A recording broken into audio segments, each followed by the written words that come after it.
Hi, board. I wanted to send you this message after our last meeting. It got pretty clear to me that where I wanted to go with this business, where we are now, and what we want to accomplish in the near future, I wasn't communicating very well. So I figured what we do is put this to video so you would really get an understanding of what we've done and where we want to go, where I see the opportunity in the market.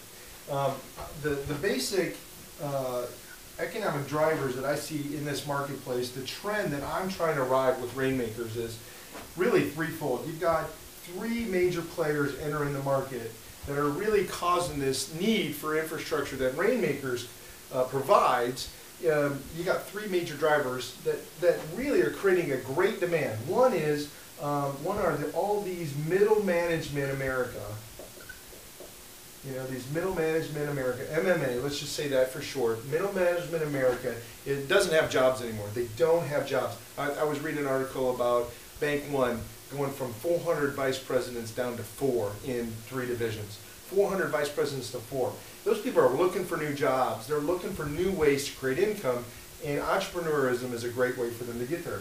You've got these baby boomers that thought they were going to live out on their 401k or their investment package, their real estate, whatever, and their whole market is being devalued, and they're now creating legacy businesses.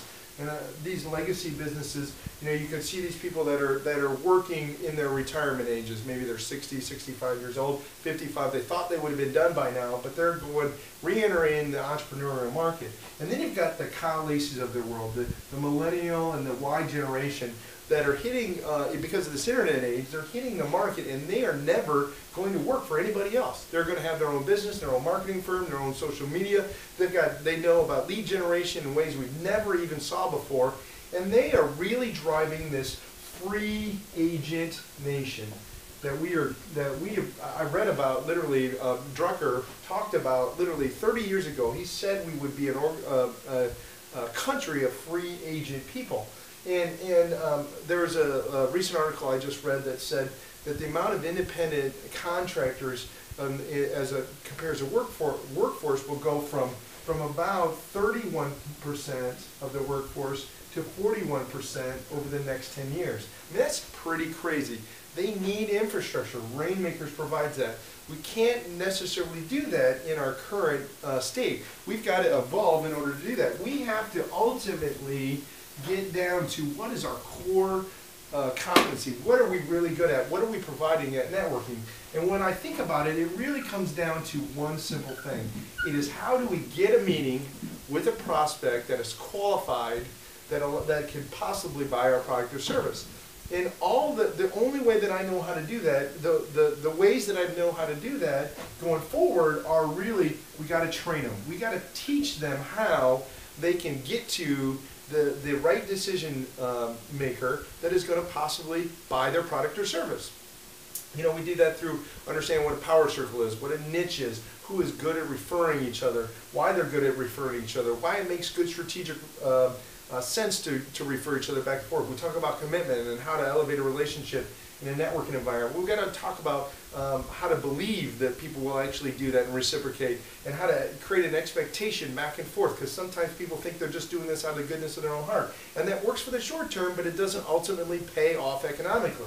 So we've got to train them. The second thing we've got to do is we've got to create technology that speeds the connection. Meet, learn, grow has to go to another level. We need to sync up with our iPhones, with their Blackberries. We need to create the Match.com effect that is going to allow them to create those meetings faster, quicker, across a larger data set. We need to surf through all these people, these 1,600, soon to be 5,000 members, and we need to create the right relationships in a shorter amount of time, or we're going to lose these people. So we've got to use technology to do that.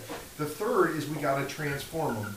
They started as employees. They started as middle managers. They started as being good at one thing, and now that they're entering this market, they've got to evolve into managers of people. They've got to become good at guerrilla marketing. They've got to become good at social media marketing. They've got to become good at things they never were good at before.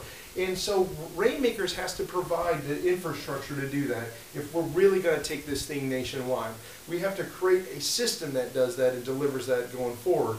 And that's why I think we can continue to charge more for what we do, But that's also the thing that's going to make us different from any Tom, Dick, or Harry that is throwing a networking event.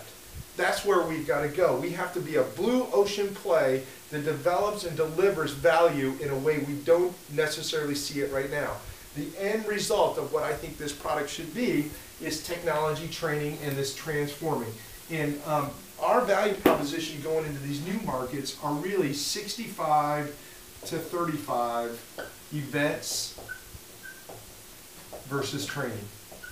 When we ramp a new market, when we go in the ramping mode of like a Louisville, we'll go in there and we will have weekly meetings with our core members, and we will train them 1, 2, 3, 4 models, and they will literally be 40% training in that event and 60% networking, more than what we currently do now. Our goal is to create a core there, a core of people that are really ready to launch and take that membership to a new level. These 50 people then become the key leaders in our group, the key leaders that eventually become chairs that chair other events to expand the tribe. That's what we've seen that's successful. That's what we know is working in Dayton and Cincinnati and Evansville. If we can train those core and get this model working for them correctly, they'll grow their business. And what we are getting to, what we're finding out, is that these 50, even before they have an event, by applying our models, are growing their business better than our core membership here is in Indy. Because the training, the application of that knowledge is providing them more value than the actual event.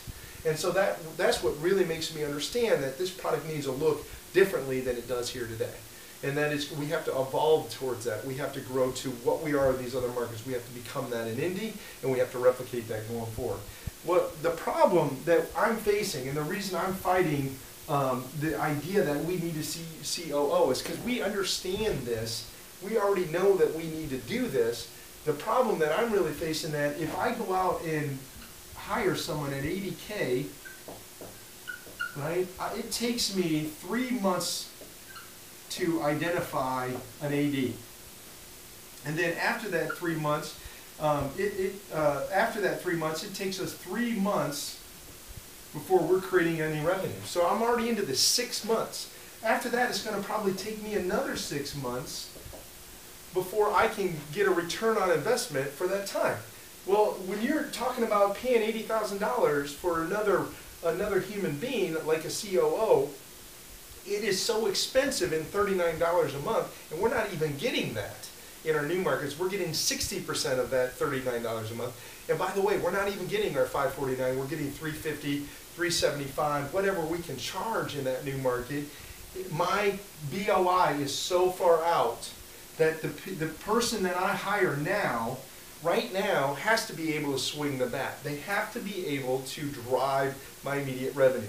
And that's why I'm really leaning towards the general manager position, somebody who can do all the things that we do, but also can help us get more organized and support us in these other markets.